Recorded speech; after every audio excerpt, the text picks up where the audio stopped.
I wish in some of our conversations in past months I would have press record on my phone so I could listen back, and I'm recapping with my wife sometimes after we hang out, and she's like, what'd y'all talk about? I was like, you just had to be there.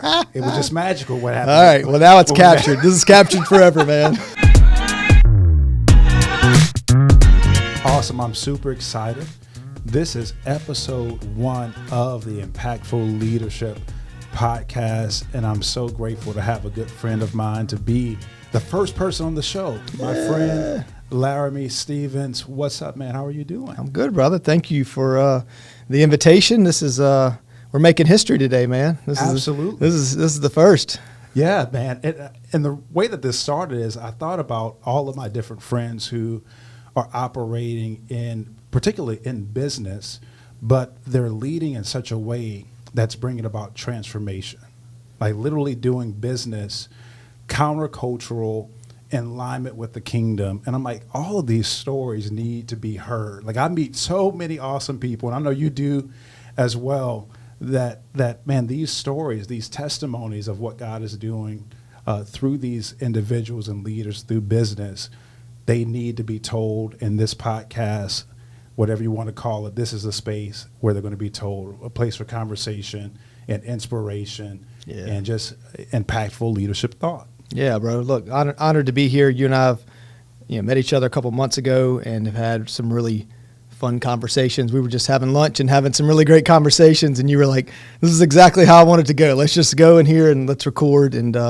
let's riff and let's have some fun. So I've had some great, rich conversations. Yeah, I wish in some of our conversations in past months I would have press record on my phone so I could listen back, and I'm recapping with my wife sometimes after we hang out, and she's like, what'd y'all talk about? I was like, I don't know. Chris said something about this. I wish I could remember exactly how we said it. My wife gets honestly frustrated with me because I give her the highlight reel, the general highlight reel that can be told in 30 seconds. Yeah, and she's like, no, like I want to know detail. They want so many more details, point from point, what it is. And I'm like, you just had to be there. It was just magical what happened. All right. Well, now it's captured. This is captured forever, man. That's right. So I do want to talk about how we met, because this is powerful. So we both are from Louisiana. I'm going to let you share your story, your journey. But we both are from Louisiana, but we did not meet initially in Louisiana. We actually met at a conference called the Kingdom Leadership Summit in Washington, D.C. And somehow by God's divine grace and ordination, like God just put us at the same table. And from the moment that we met, I met your wife, and then I think her sibling was at the table. Yeah, my wife's sister, Carissa, and her husband, Dale, were there with us as well. Yeah. So that was really fun. And we just sparked something. Yeah.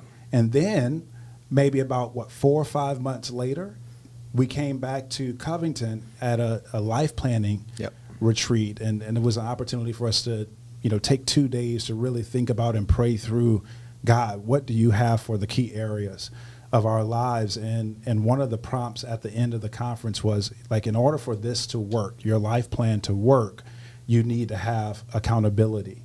And I don't know if I asked you or you asked me, but we were like, man, we should meet up. We should meet up. We should text each other every single week to get updates on that life plan. And for the most part, I would probably score us at being like 90% consistency, which is huge. That's big. Yes, yes, it is. Yeah. So it's been awesome to see how we just met really under a year ago. Yeah. But God has, kind of joined our hearts. And then the more that we start talking about business, the more we've seen how aligned our hearts are. So I want you to share a little bit of your journey, your professional journey, and kind of your journey through business. Tell about your family first, and then talk about your professional journey. Yeah, and I just want to echo some of the things you said about just us meeting. Yeah, I tell people, a couple of people have asked, like, who you were. You've come to our office for a couple of meetings and some different things, and so came for a prayer meeting, which was really awesome here recently, and got to meet some of our staff and people. And I was like, yeah, I met Chris, he lives a half hour from me. I had to go to Washington, D.C. to meet him, and then we were in that room with 200 or 300 people. Like, we could have been in that same room and never crossed paths or never met each other. Yeah, but President Trump was there. Yeah.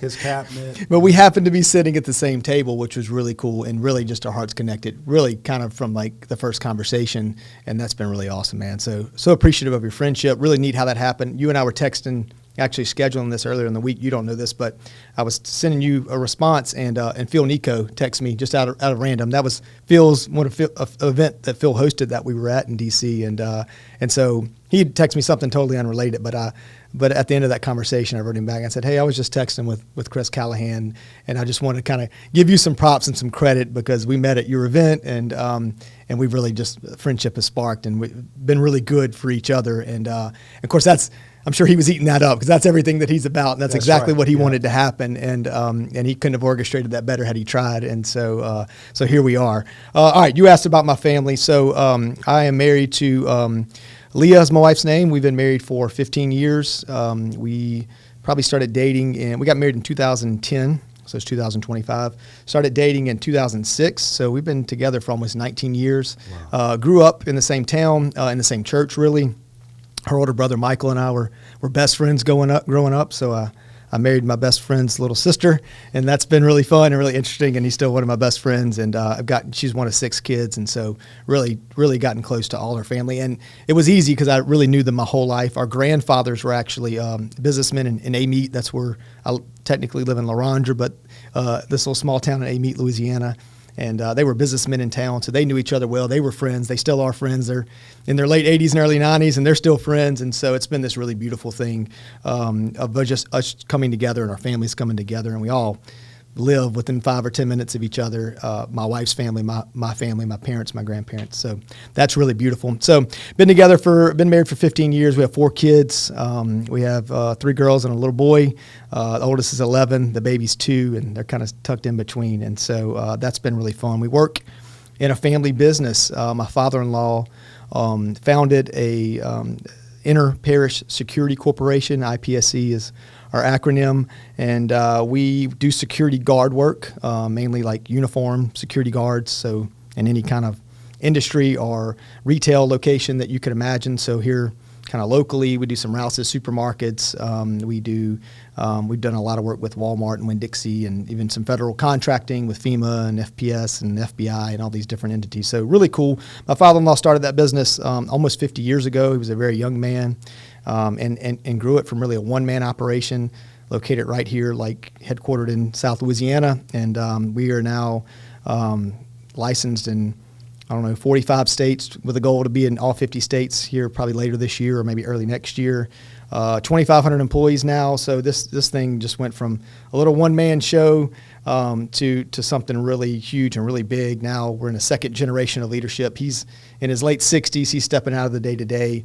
A lot of the siblings are stepping up and working in the day-to-day and really running this business. And so that's been really cool, really beautiful. That business it benefits us. I'm the only in-law that's been crazy enough to work there. I've been there for 17 years. I started there in 2008, actually a few years before my wife and I got married. We got engaged right after that. We were already dating, and we got married. So that's been a good for better or worse little thing there. And sometimes it's really good. Sometimes it's worse, and sometimes it's everything in between. But it's been a really good, fun adventure, and I can tell more of that story, but I don't want to ramble and run along. But so yeah, 17 years later, still there. My wife's part of the business as well. All of her siblings are there, and it's really wild and crazy, but it's really fun too. Yeah. So I have to call this out. Your father-in-law, the fact that you said that they're entering into the second generation, and there's been a transfer of leadership, a transfer of trust to what your father-in-law, I'm sure, blood, sweat, tears, prayer, has poured into. Man, that's not normal. Yeah, no. Sometimes the businesses don't even make it to the second generation. Oh yeah, we can. Yeah, I don't know all the statistics, but I know they're pretty significant. Businesses that don't make even the transition from Gen 1 to Gen 2, and certainly like from Gen 2 to Gen 3 it falls way off. And so we're aware of that, and we've Phil Nico's been another person that's been a good connection and a consultant, and has connected us to a lot of other people. Yeah, because we've never done this before, and we didn't really know how to do it. And so it's still happening. We're still in process on that, but it's probably we're probably over the precipice over the hill a little bit on that, to where we're really picking up some traction. It was a lot of really uphill pushing through, deciding how we wanted it to look, really getting organized and structured. Yeah, that was my father-in-law's baby. You know, like you said, blood, sweat, and tears. He was 20 years old when he started that business. Wow. And so, I mean, life in that household revolved around that business in a lot of ways. And so, he had some of his, everything he did was enveloped in that, from, you know, just his personality, his being, and his cash and everything else. Like, he had put everything into that. And so, just to hand that off has not been easy. He's still very much involved, but he definitely is kind of loosening his grip and has given a lot more autonomy to a lot of his kids, which are running with it, and to their credit, doing a really good job. So there's I don't see a lot of entitlement there, or just like, taking it easy or like slacking. Those guys, I'll give my in-laws, my siblings, my wife's siblings, a lot of credit that they've really taken it and run with it, and I think they really appreciate it. And they're doing some great things. Yeah, and just hearing a little bit of your story. So I think you started off within the company in the more of an HR capacity. That's correct. Yeah. And then recently you went through a transition. So can you take us from the HR to that transition, and what kind of precipitated that change in role? All right. My wife tells me that I need to have a shorter story for how I tell this, but keep me on track, and I'll try. I started there in 2008. I was hired as our HR director, and did really good with that. Kind of learning on the job as I went. I got the job because my father-in-law owned the company. Okay, well, I'll just be honest. And so I had a lot to learn. I had a degree, was not in HR, and so but he needed some help there, and that's where the need was at, and that's where I plugged in and did it for 10 years, and did a lot of good there. Learned a lot along the way.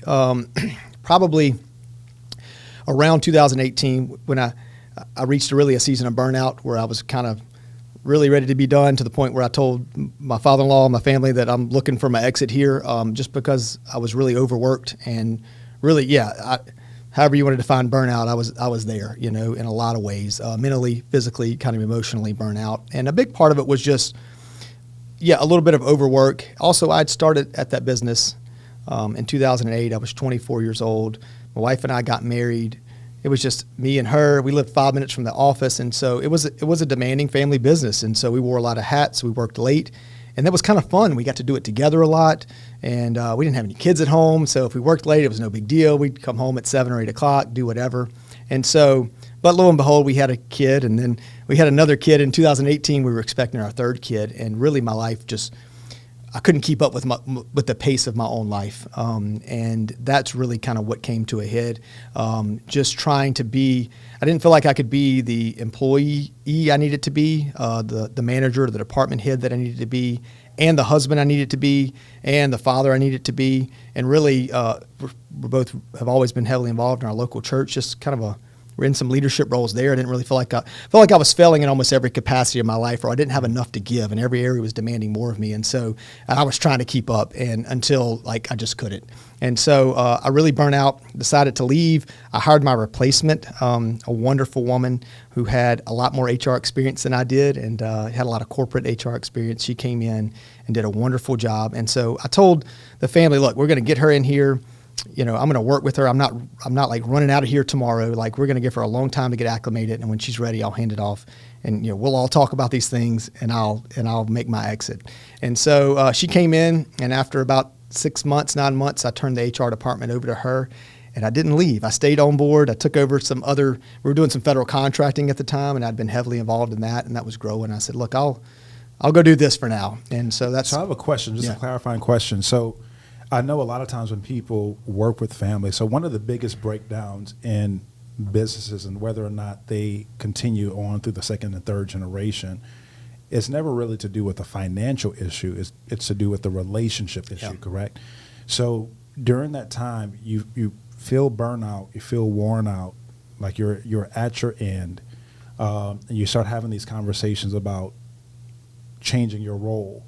Was there any tension behind that? Oh, for sure. Okay. Yeah. No, there were a lot of good, honest conversations, and they were received. I don't think I was completely understood. I don't think I was completely even respected to a degree, because I'd earned a lot of respect there, and they had seen me work really hard, and we'd worked hand in hand, and I'd done a lot of really good things there. So I don't think they just dismissed it, but I think yeah, maybe I just didn't quite get it. I didn't grow up in this business kind of like the rest of the siblings did. And like maybe I didn't appreciate it to the same degree. And maybe those things were true, but that was kind of what I felt certainly during that time. But then again, like I said, I was probably not well physically, mentally, or emotionally too. So I look back at that and say like, ooh, I was a broken man at the time. And so I tried my best to communicate that honestly. I probably wasn't the best at communicate. I've learned a lot about communication and communicating my feelings and being more honest. And I wasn't there, 7 years ago. And so the new HR director that we hired gave me some breathing room really for the first time in my life. And I was wearing a lot of hats. And so I was able to kind of narrow my focus and really started, it sounds dramatic putting my life back together, but I really started getting healthier and more whole and really started through a lot of prayer, intentionality, fasting, just corrected what I could correct. I blamed a lot on this business. I felt like I was missing time with my kids. And I maybe shared this story with you. My daughter went to a little preschool right down the street from our office. And so I would take her there most mornings and pick her up most afternoons. And she was 3 or 4 years old. And I took her to breakfast one morning before work. It was just her and I. My wife had started working part-time when we started having more babies. And so I took her to breakfast, Yellowbird Cafe in Hammond, great place. And we went to breakfast and I dropped her off at school a little bit late. And I was like, it didn't matter, it's pre-K, they're not really doing real school. And so I went to the office and I thought, you know what, I should do that with her once a week or, once or twice a month. We should go grab lunch. And I took her for the second time. This was the beginning of her pre-K 3 year. I took her again to breakfast for the second time on the last day of her pre-K 4 year. So two school years later, I took her to breakfast on the last day, and I thought, what happened in these last 2 years? Like I had this idea and this thought that this would be a really cool daddy-daughter bonding thing, and I let almost 2 years of my life go by and didn't do it. And now I don't really get it back. She's going to proper school next year in kindergarten where she has to be there on time. And she's actually going in a different town. So I won't really be the one to take her.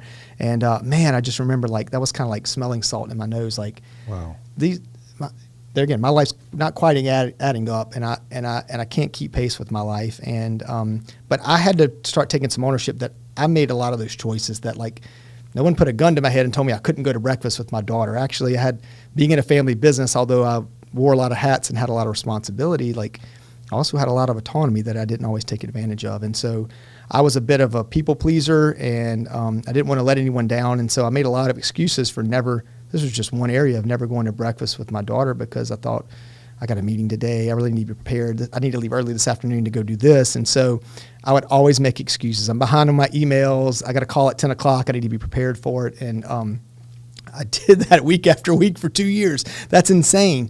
And so so that was really that was just kind of one of those turning moments. And so I really started doing what I could do to get healthy. Our business is 24/7. It's security guards. When you're asleep at 2 o'clock in the morning, and me too, someone's on post working, in a uniform.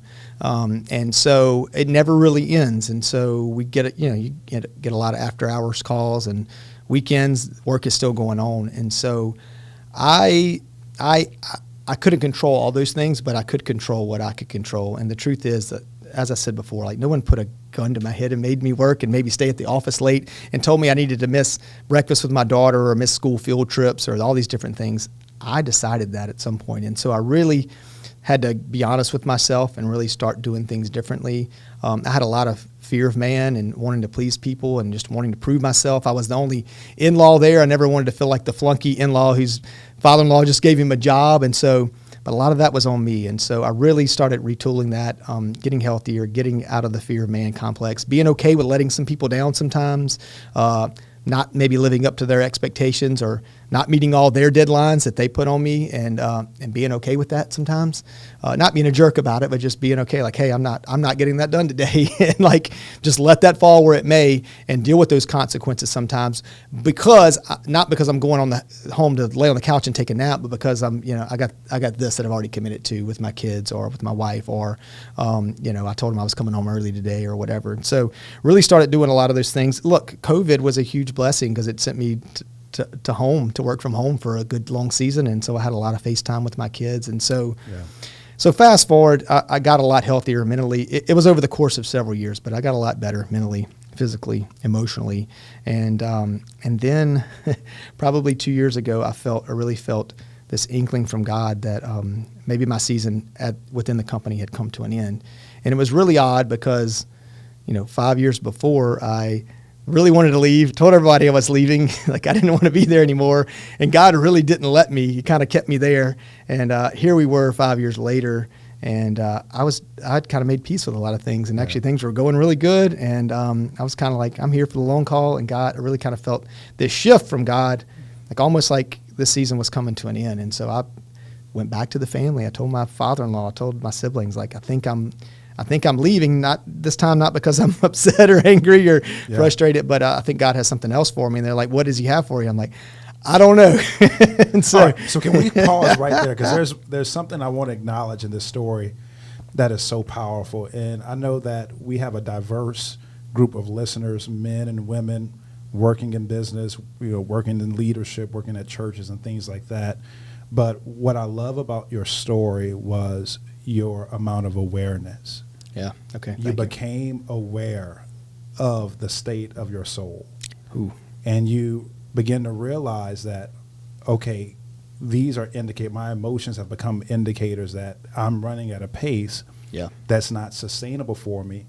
And what it's showing me is that because I'm running at this pace, the more important things in my life, the more priority, which are the relationships, your marriage, or your relationship, your story about your daughter and that experience, are suffering from it. And you are willing to stop and take a step back and acknowledge that, okay, I need to deal with some stuff in my soul. There's some mindsets that I'm holding on to that are not serving me well. Yeah. So I could not let this podcast go on without celebrating that, specifically in men. Yeah. Thank you, man. In men, because you know as well as I know, there's a pressure on men not to be emotionally aware. There's a pressure on leaders that they can't be emotionally vulnerable and aware. But for you to lean into that, embrace that, I just see it as it was a God opportunity for him to mold and shape something so much deeper that would bring even more results in the long run. And I'm sure that's going to come out in the rest of your story. So I just wanted to stop and celebrate you for acknowledging that and submitting to what God wants to do in your life. No, it was a difficult season, and it was really beautiful, and it was really a really fruitful season for me, for sure. So it was really great. So I decided that my season might be coming to an end, which was really weird, and it kind of felt like, well, what's next for you? It's like, I really don't know. I just feel like God's telling me that. And my father-in-law shared, we took him to dinner, and I told him that, and I think he didn't say anything for what seemed like 10 minutes, but it was probably like 30 seconds, and because it was really shocking. And he said, you know what? He said, God in my life, he said, rarely has he ever just painted this picture that you're going to take this step, this step, this step, and this step. He's usually giving me just the next step, and then when I take that step, he'll give me the rest of them. And so that was really a good bit of wisdom from him. I don't think he fully understood, or maybe was even in support of what I had just shared with him, but he gave me a nice bit of wisdom. And so that put me on a year's journey of really seeking God. Probably fasted for the first time in my life consistently. I was kind of doing weekly fasts because I was pretty desperate. All right, here I am. I'm pushing 40 years old. I'm going to change careers. What's that look like? This business has been really good to me, pays me a good salary, I have good benefits, there's a lot of stability here, and I'm just going to leave all that. And so that was really scary. And but I felt like I was willing to follow God wherever he was leading. And so I prayed all of 2023 into this, and didn't really hear a whole lot about my next career move. God spoke so many revelations, so many things I wrote down, and maybe I've shared this with you before, to the point that I almost got frustrated with God because I would have these prayer times and God would give me these deep revelations about things, but he never said anything about what my next career move was, and that's the one thing I was really praying for. And I almost got frustrated with God, like, you're giving me all these great revelations, but I really need to answer to this. Right. And he really kind of told me, hey, you're really asking the wrong questions, and it's really not really, what do you need to do next? What's your next career move? It's like, how can I, as God, this is God speaking to me, how can I, as your father, provide for you and care for you in this season? And so it was really like, okay, letting go of my own kind of self-determination and independence and all those things, and really leaning into God and saying, okay, I'm willing to let you provide for me. And as a man, as someone who's independent, we want to be independently wealthy. Independence is like, the American dream, that we could be financially independent and all these things. And I really had to learn a lot of dependence on God. And it was a beautiful year. At the end of that year, we were at, Phil Nico is coming. He's going to have to pay us money because he's coming up in this conversation a lot. I was at an L2X at one of his events at the end of the year, planning the same event that we went to just this past year. So this was December of 23. And we had a planning into a year, and God really spoke to me. And what he had said, and you can edit this whole story I just told you down to like 2 minutes. What God really said is that, hey, 5 years ago, you were burnt out, you were tired, you were not well physically, mentally, emotionally. And there are people in your business, it's growing. Our corporate office was growing. We were growing as a business. There are people in your office that feel the same way you felt 5 years ago, and that are struggling with the same thing. They're reaching burnout. They're tired. Their marriages aren't good. Their family life is in shambles. Go be a covering for them that you didn't have, and go give them what no one gave you. And so that was really it. That's all God said. And I thought, that's it. So it really wasn't a move away from Interparish. It was actually just a total shift of like what I had been doing for the last almost 15 years at that point, 16 years. And so I came back to the family like, I really think this is what God wants me to do. I really don't know what that looks like, and I really don't know how to do that. And they all kind of unanimously said, yes, we need that. We see that. Our company's growing, and we need that now more than ever. We need someone to do that, just to care for the word you've used. We didn't use then, shepherd our people a little better. And so I really saw it as more of a kind of a wellness type director or ambassador. And as it came out, I started making some goals to write some things down, and it took on the role of chaplain. And so about probably August, September of last year, I transitioned out of my day-to-day. I actually took I was working on a big federal contract, and funny enough, it ended. We'd done a great job on it. We were gonna win it for another 5 years, and we didn't. And so that just ended. And so the job I was doing literally just went away one day. And so it made perfect sense for me to segue into what I was doing. I took a 30-day sabbatical, and I came back. And so since September of last year, I've served as a chaplain for our company.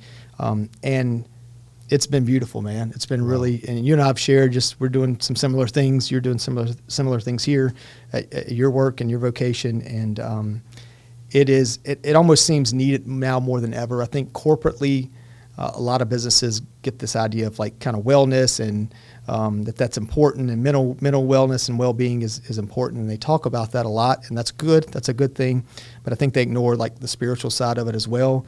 We know we're mental and physical and spiritual beings, and so to not speak to that side of it, just to focus on the physical and mental and not include the spiritual, there's a piece missing, right? And so to be able to do that with our staff and talk about that, lead them through that, pray with them, love on them, just ask how they're doing. That's a big part of what I do. People ask me, what do I do I was like, I just sit with our employees and I ask how they're doing, honestly and openly. And it's been beautiful because I thought so much of it would just be talking about work and work struggles, and they have opened the door to their lives, to their marriages, to their family, all these things, and we've been able to pray with them through it, give them some wisdom, guide them through it. My wife stepped in and is doing this with me. She had, with our fourth baby a few years ago, she had just went home completely, and so she stepped back in with me, and so we're getting to do this together in a lot of ways.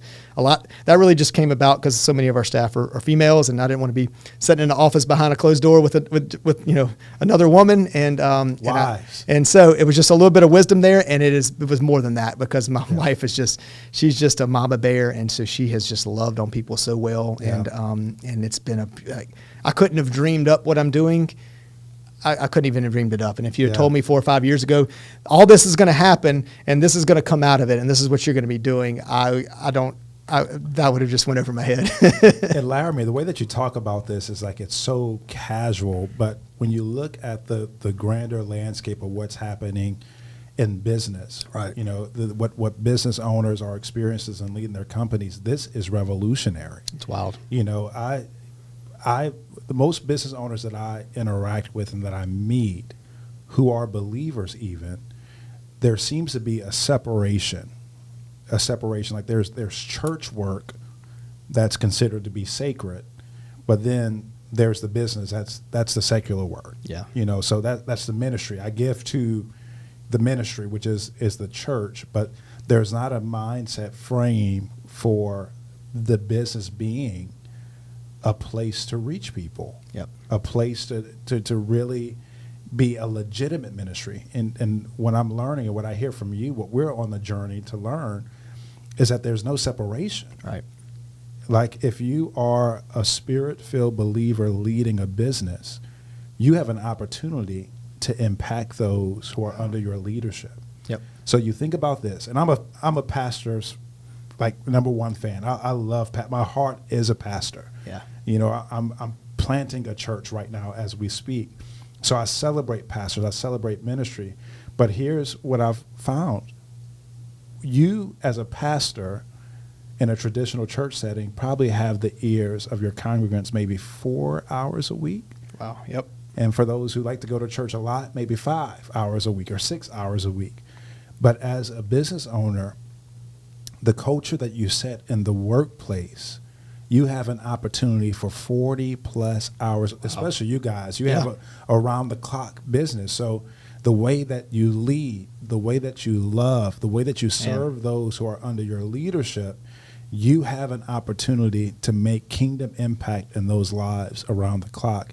And it seems like what you're doing, you're catching on to that vision and you're introducing it to the other leaders. And I have to talk about this, and I want you to share about this as well. One thing that you guys are doing, you're having monthly leadership prayer meetings. Yep. And I was so honored and privileged to be able to come and sit in on that. So just tell us a little bit about that and how that's going and the why behind that. Yeah, that's one of the little things that just came up that I didn't come up with. And funny enough, we had done this as a business probably when I first started. So going back 15, almost 20 years, they had a pastor friend and a group of people that would come in once a month and just kind of pray behind closed doors for this business. They did it for a small season, and it was really neat and fruitful, and they shared some things with us, and it just, for whatever reason, seasons changed, and that came and went, and we have talked about, man, we should do that again. That was a really neat thing. And so when I started talking about doing this thing and it turned into a chaplain role, that was kind of like one of the first things we said, hey, this would be really easy to implement. Our business needs it. And so we did it. So yeah, we do a monthly prayer meeting.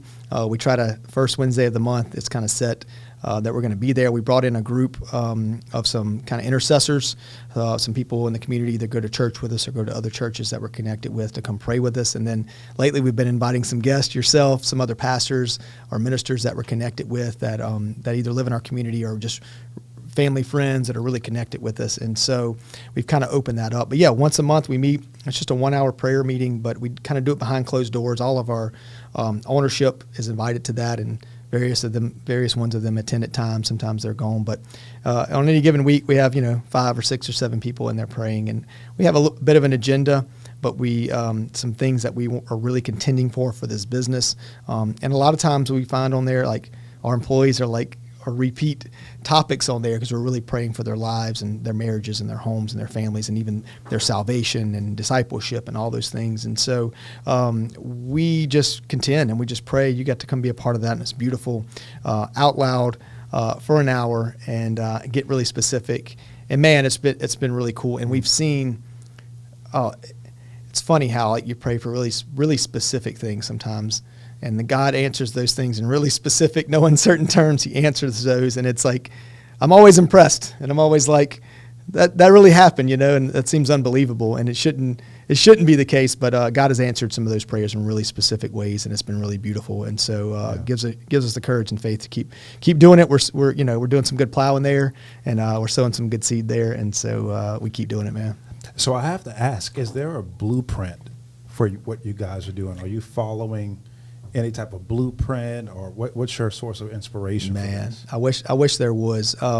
So when I got ready to kind of do this thing, I looked around, and there and you and I have talked about this, there wasn't a whole lot of other people like doing exactly what maybe I wanted to do. I'm not saying I'm just some anomaly. I think God just had a really unique vision that really fit our company and our business. There are some even chaplain services. There are companies that kind of do this sort of for hire, and they'll bring it, they'll give you pay them, they'll give you a chaplain, and they do really good work. They're really neat companies. We may utilize them in some other areas of our business at some point, but there wasn't just a whole lot to glean from. And so I think sometimes when you look around and you're in kind of uncharted territory, that's not the only indicator, but sometimes that can be a really good indicator that God's leading you somewhere. He really is leading you, and you're really going to have to rely on Him. And so, no, there wasn't a whole lot except just, finding some wisdom, some good people that we knew and trusted, some consultants, and say, hey, we wanted to do this.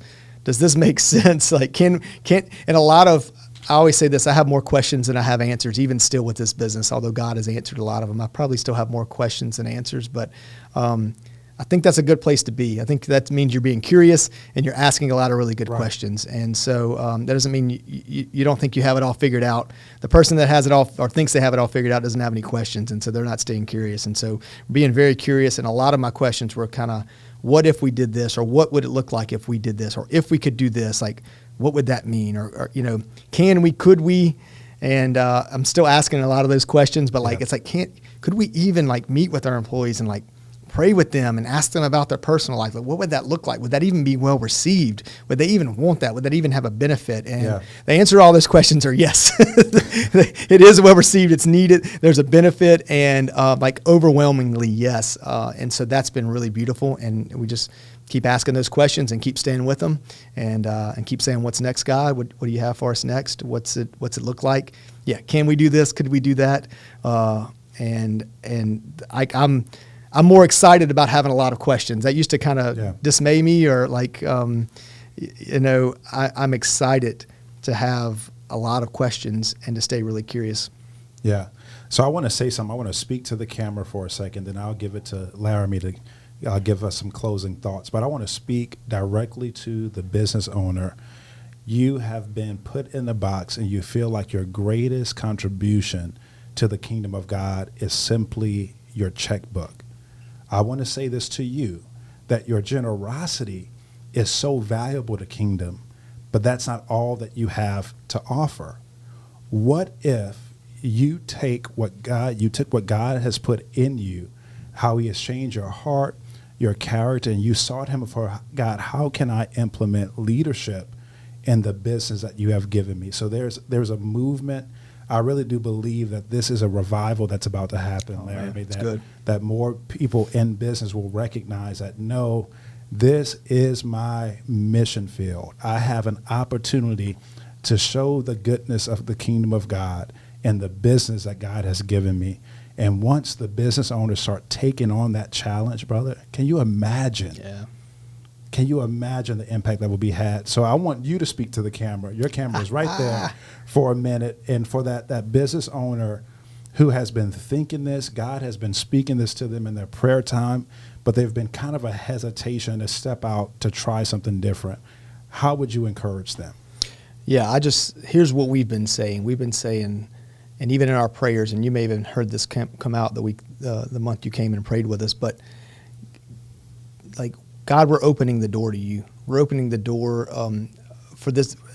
With this business, we're opening the door to you, for you to come in and not just really be a part of this business, to really take over. I just envision my corporate office and us opening the front door, and it's not like you just have access to my lobby and my conference room.